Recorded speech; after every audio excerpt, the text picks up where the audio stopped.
Book nibbles. Big ideas, small bites. Michael Lewis's Moneyball, The Art of Winning an Unfair Game, tells the story of how one of baseball's poorest franchises, the Oakland Athletics, challenged the sport's deeply ingrained traditions and reshaped not just how baseball was played, but how people thought about competition, markets, and decision-making itself. At the center of this story is Billy Beane, the A's general manager, who refused to accept that having a fraction of the budget of wealthy teams like the New York Yankees or Boston Red Sox doomed his club to irrelevance. Instead, he and his staff embarked on an experiment that would overturn decades of baseball orthodoxy. They would use data, evidence, and unconventional logic to build a winning team out of overlooked players, undervalued skills, and strategies rooted in probability rather than gut instinct.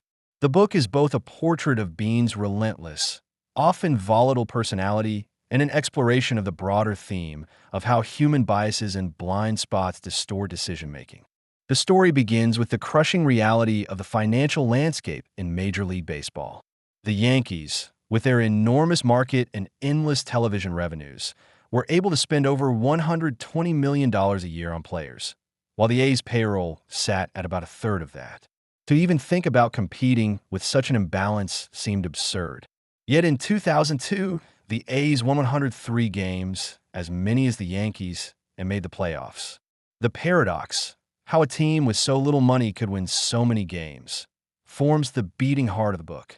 Lewis takes the reader inside the inner workings of the team and into the minds of Beane and his assistant Paul DePodesta, a Harvard-educated former player whose statistical approach helped fuel the revolution. Billy Beane himself is one of the most fascinating figures in modern sports writing. Once a top prospect drafted out of high school, Beane had all the tools scouts loved: size, speed, power, and a beautiful swing. Yet when he reached the major leagues, he failed spectacularly. He could never translate his potential into performance, and every time he struggled, his frustration grew until it consumed him. This personal history gave Beane an unusual perspective. He distrusted the traditional methods of scouting because he knew firsthand how misleading they could be. Scouts had looked at him and seen a future superstar. Instead, he flamed out.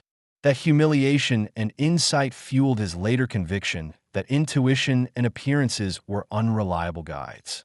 The central innovation of the A's front office was to embrace the insights of sabermetrics, the statistical analysis of baseball popularized by outsider thinkers like Bill James. James had spent years writing about how traditional statistics, batting average, runs batted in, pitcher wins, obscured more than they revealed. What really mattered in scoring runs, he argued, was simply not making outs. Players who got on base, whether through hits or walks, were far more valuable than conventional wisdom acknowledged. The market, however, systematically undervalued those players. Teams and scouts were still mesmerized by batting averages, home runs, and the look of a ball player. A guy who was short, overweight, or had an awkward swing might get dismissed no matter how often he reached base. This market inefficiency was Beane's opportunity.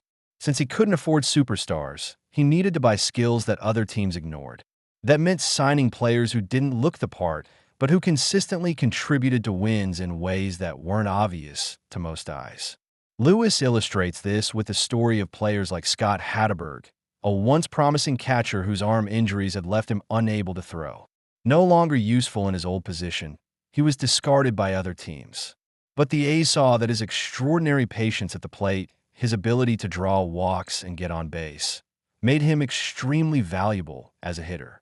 They taught him to play first base, a position he had never tried, and suddenly he became a cornerstone of the lineup. Then there was Chad Bradford, a relief pitcher with an ungainly submarine delivery that made him look ridiculous. Scouts had written him off as a gimmick pitcher, someone whose awkward mechanics disqualified him from serious consideration. But the A's saw the numbers. Bradford consistently got batters out, inducing weak contact and keeping runs off the board. His style might have seemed laughable, but the results were undeniable. The A's picked him up cheaply, and he became one of the most reliable arms in their bullpen. Lewis also tells the story of Jeremy Brown, a catcher from Alabama who was overweight and slow, the very opposite of the sculpted athlete scouts drooled over. But Brown had one gift. He walked more than almost anyone else. He reached base constantly. And for the A's, that was all that mattered.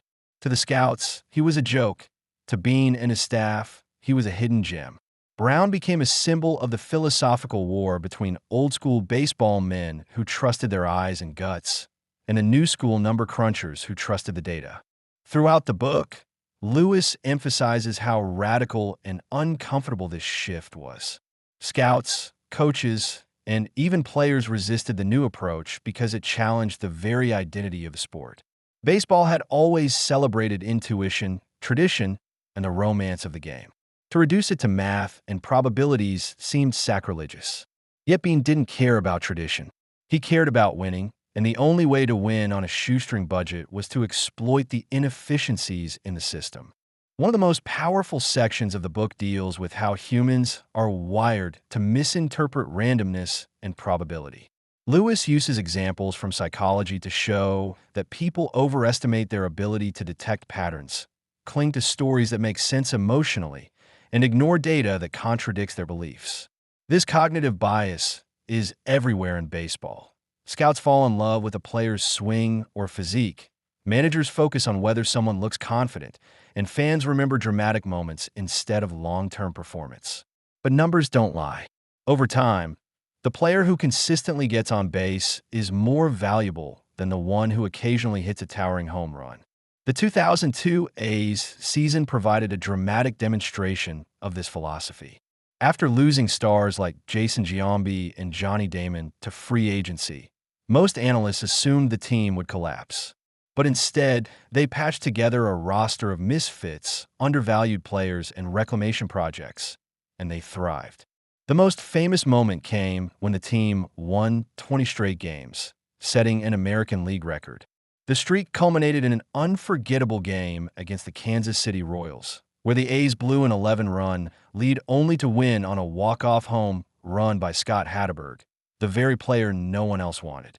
That moment crystallized the entire Moneyball experiment. The rejected catcher, reinvented as a first baseman, delivering the key hit in the most improbable victory. But Lewis is careful to point out that Beane's revolution was not about one season or one streak. It was about a new way of thinking that would ripple through the entire sport.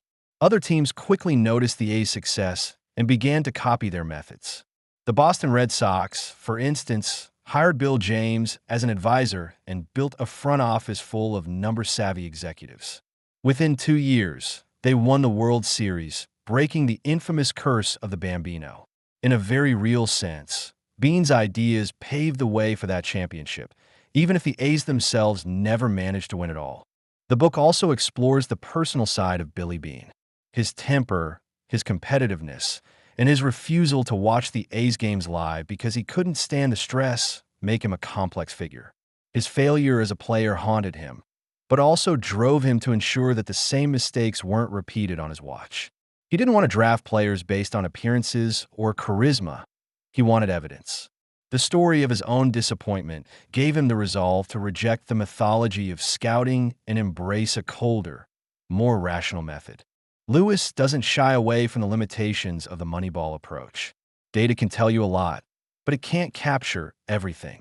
Players are human beings, not just lines on a spreadsheet. Injuries, psychology, and chemistry still matter. But the point was never that numbers were perfect.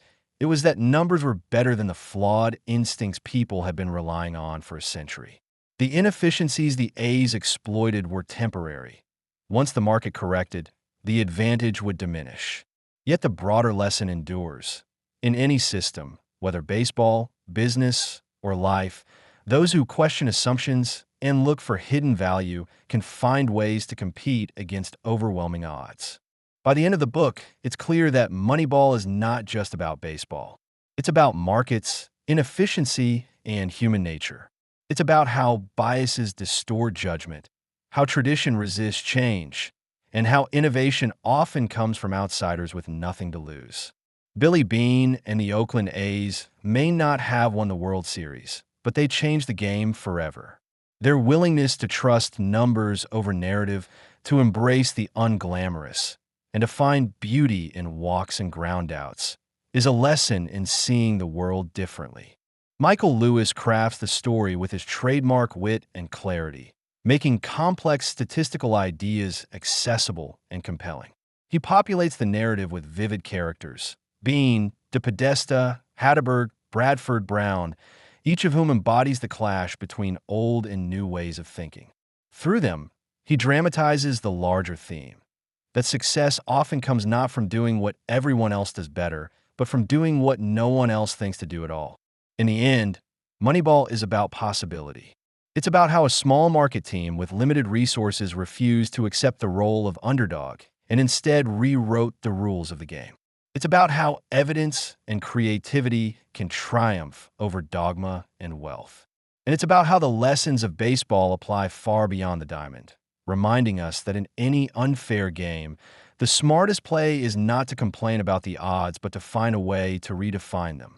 And that's it. Michael Lewis's Moneyball, the art of winning an unfair game. Thanks for listening to Book Nibbles. If you enjoyed this bite-sized book, don't forget to subscribe for more quick, insightful summaries. See you in the next nibble.